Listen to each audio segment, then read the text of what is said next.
السلام عليكم ورحمة الله وبركاته. عرفت قبل كده قصة عروس النيل الحقيقية؟ أكيد ما تعرفش. تعال معايا عشان تعرف. أنا محمد عاشور، حكاوي مؤرخ.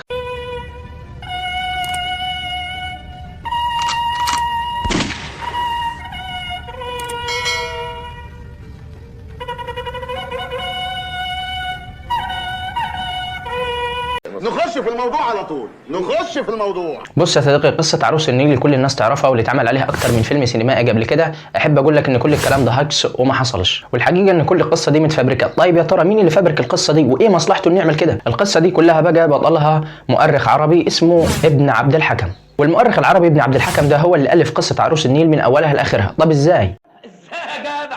الله العظيم مالكش حق. ازاي؟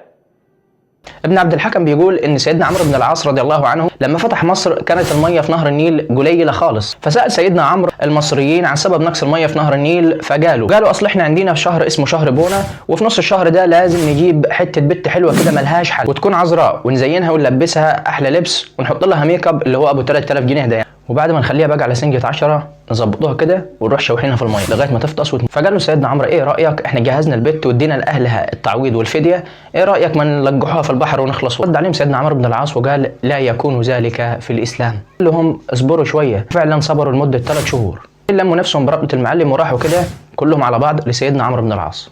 كتير اوفر، كتير في ايه؟ شكوا ليه من نقص الميه. طبعا سيدنا عمرو بن العاص كتب رساله الى الخليفه سيدنا عمر بن الخطاب رضي الله عنه وارضاه، فهو كل اللي عمله سيدنا عمر بن الخطاب بس ان هو كتب ورقه واحده كرساله وبعتها لسيدنا عمرو بن العاص على مصر. سيدنا عمرو بن العاص بقى لما فتح الورقه لقي مكتوب فيها رساله من سيدنا عمر بن الخطاب رضي الله عنه وارضاه. عمرو بن العاص رضي الله عنه كان مستني رساله الخليفه عمر بن الخطاب رضي الله عنه وارضاه بفارغ الصبر. اول ما وصلت الرساله فتح الورقه بقى اللي بعتها سيدنا عمر بن الخطاب رضي الله عنه، ما لقيش فيها غير رساله واحده بس من الخليفه سيدنا عمر بن الخطاب. يعني لا بعت لها فيزا ولا عقد ولا حتى عربون ولا تذكره طياره ولا علبه سجاير حتى. الرساله بقى كان مكتوب فيها ايه؟ اسمع معايا بقى يا سيدي. بسم الله الرحمن الرحيم، من عبد الله عمر امير المؤمنين الى نيل مصر المبارك، اما بعد فان كنت تجري من قبلك فلا تجري، وان الله الواحد القهار هو الذي يجريك، فنسال الله الواحد القهار ان يجريك. سيدنا عمرو بن العاص بقى كان رد فعله ايه يا ترى؟ اول ما مسك الورقه دي وقراها بالظبط كده مسكها كده ومطبقها وراح شوحها في ميه النيل. والكلام ده بقى كان يوم 16 في شهر توت، وبيقول لك بقى ان الميه زادت في اليوم ده 16 دراع مره واحده. النبي عوض عليا عوض الصابرين. ودي بقى عمنا كل القصه والروايه اللي الفها المؤرخ العربي ابن عبد الحكم. في فريق تاني بقى من المؤرخين عمنا بيقولوا ان المصريين كانوا بيقدسوا نهر النيل لدرجه غريبه، وعشان كده كانوا بيعملوا تماثيل مختلفه لنهر النيل ويقوموا لمينها كده مع بعضيها في شكاره ويروحوا شوحينها في نهر النيل. ومش بس كده يا عمنا، لا ده كمان الموضوع اتطور، ده هم كمان كانوا بيعملوا عروسه اما من الذهب واما من البرونز واما من الفخار، وبعد كده برضو يلموها كده ويروحوا ملقحينها في نهر النيل عشان نهر النيل يفيض. احنا بقى كده يا حبايب قلبي عرفنا قصه عروس النيل اللي رواها المؤرخ العربي ابن عبد الحكم. قالوا بقى كده معايا ننقد المؤرخ ابن عبد الحكم ونرد عليه واحده واحده. نمرة 1، ان مصر قبل الفتح الاسلامي كانت بالديانه المسيحيه، واستمرت الديانه المسيحيه في مصر لاكثر من 600 سنه، والديانه المسيحيه بتحرم الضحايا البشريه، فازاي هم بقى هيجيبوا بنت حلوه كده ملهاش حل ويزينوها ويروحوا شوحينها في نهر النيل وهم اصلا بيحرموا الضحايا البشريه. نمرة 2، ان المصريين القدماء عملوا مقاييس لنهر النيل في اماكن كثيره زي الكرنك وادفو واسوان والنوبه، وده طبعا عشان يقيسوا بيها زياده او نقص ميه نهر النيل. فلو هم فعلا بيرموا البت الحلوه دي في نهر النيل كانوا سجلوا كل الكلام ده على النقوش اللي سابوها في الاماكن المختلفه في الكرنك وادفو واسوان والنوبه.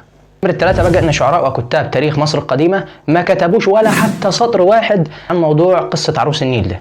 رابع حاجه بقى ان اوراق البردي اللي اتكلمت عن نهر النيل وعن الفيضان ما جابتش سيره عروس النيل دي لا من قريب ولا من بعيد.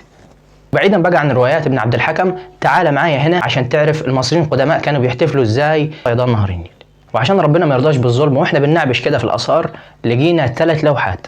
اللوحه الاولى بقى كانت لجدنا رمسيس الثاني، اللوحه الثانيه بقى كانت لجدنا ميرنمبتاح، اللوحه الثالثه بقى كانت لجدنا رمسيس الثالث. كانوا يوصفوا لنا فيها بقى اشكال الاحتفال بفيضان نهر النيل.